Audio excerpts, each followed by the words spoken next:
Hello, my name is Estelle Smith, and today I'll be presenting our CSCW 2021 paper titled What is Spiritual Support and How Might It Impact the Design of Online Communities?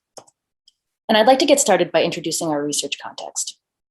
So in 1997, a small premature child was born to a family in Minnesota, and one of the family friends decided that she would create a website where instead of having to force the parents of the child to share out updates via emails and text messages and phone calls with all of the people that they knew, they could have one central location to go and find out what was happening with that child.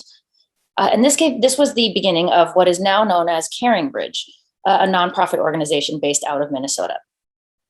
So CaringBridge offers a health journal where patients and caregivers can write updates that they share with their community. In response to these updates, people that are visiting the CaringBridge site can leave supportive comments so that the patients or the caregivers can receive that support in exchange. And this type of mechanism is present across a whole different variety of online communities. So CaringBridge, Facebook, Instagram, Reddit, and others, where people, that basic mechanisms of support exchange is built into how the platform functions.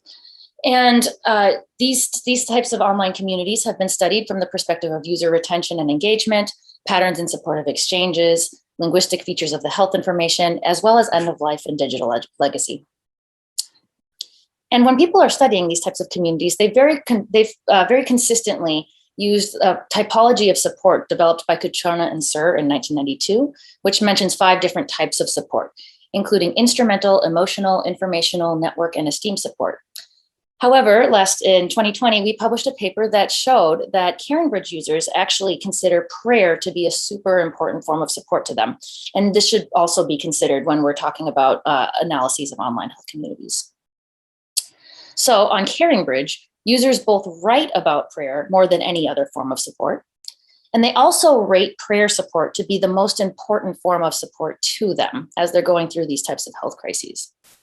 This lines up really nicely with the medical literature that suggests that when people are going through these types of life-threatening and sometimes even terminal health journeys, spirituality and spiritual care become extremely important to them. So beyond the numbers, what does this finding about prayer point to?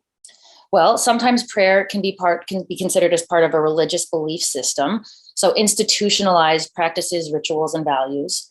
But religion is actually considered to be a subset of spirituality. So spirituality is a broader and more distinct form of thinking about how people interact with their spiritual nature. And this is a definition that is widely used in the medical literature when people are thinking about how to describe what spirituality is. Spirituality is the aspect of humanity that refers to the way individuals seek and express meaning and purpose, and the way they experience their connectedness to the moment, to self, to others, to nature, and to the significant or sacred. So beginning from this definition, we decided to ask the research question, what is spiritual support? And how might that affect the design of the communities that these people are going to? In order to answer this question, we conducted focus groups with 4 CaringBridge stakeholder groups, including CaringBridge users themselves, spiritual and religious leaders, healthcare workers, as well as CaringBridge employees. And for the first 3 groups of people, we recruited participants of diverse beliefs, and we used 4 structured activities to get at this concept of spiritual support. The first activity was a structured conversation where we asked the group members to define what spiritual support meant to them. The second activity was based on that definition to complete a brainstorming session to come up with as many possible ideas as they could about ideas related to technology that would help them to feel that type of spiritual support in an online space. Next, we asked them to take some of their favorite ideas and to sketch those ideas out through a rapid prototyping exercise. In this case, a group came up with the concept of the care map, which shows a geographical representation of the patient support network and also highlights the different ways, it provides a way for the people who are supporting the patient to offer different types of help, as well as signing up for coverage of the types of help that the patients and caregivers have directly requested through some type of a calendar tool. Finally, in addition to the sketching exercise, we also gave people the opportunity to build physical prototypes. So we gave them bags of stuff and asked them to actually build the prototype that they were interested in. So in this case, this is an example involving a patient and a caregiver who have summoned a therapy dog using digital technology at the hospital. After we collected all these data, we showed the data to CaringBridge in order to understand how CaringBridge interpreted these data and how it might affect the design of the platform. So we provided the spiritual support definitions, the sketches, and the videos, and then we asked employees to reflect and refine the ideas that had come up in our workshops. So the first result that we had was a definition of spiritual support that we hope can be operationalizable for future research in HCI. And this definition has kind of three main parts. The first main part is that spiritual support is a dimension of other types of social support that underlies these other forms of support that have been studied in previous literature, including all 6 of the categories that I mentioned previously. The second aspect of this definition is that spiritual support forms a triadic relationship rather than a dyadic relationship. So it brings in an element of whatever is considered to be significant or sacred to the individual who is receiving the support.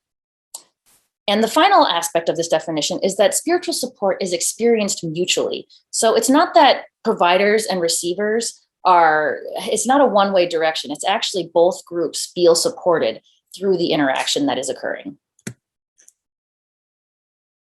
So what does spiritual support have to do to technology in that case?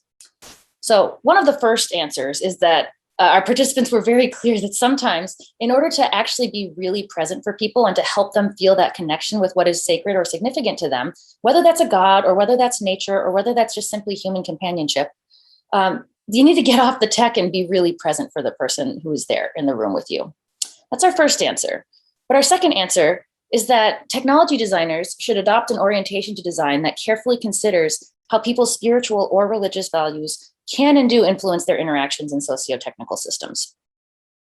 So for people who like the numbers, our brainstorming revealed 224 unique tech ideas with 6 broad themes describing what was going on in those ideas. We came up with 4 design implications for online safe spaces, and today I'm just going to talk about 2 of those implications.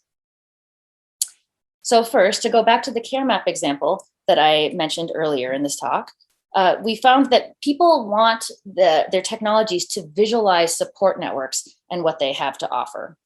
And one example of this that I'll give a shameless plug for our student Avleen, who's presenting a poster at CCW titled "Sway Together, Stay Together: Visualizing Spiritual Support Networks Through the Soul Garden Prototype," which looks a little bit like this. In this example, here we go.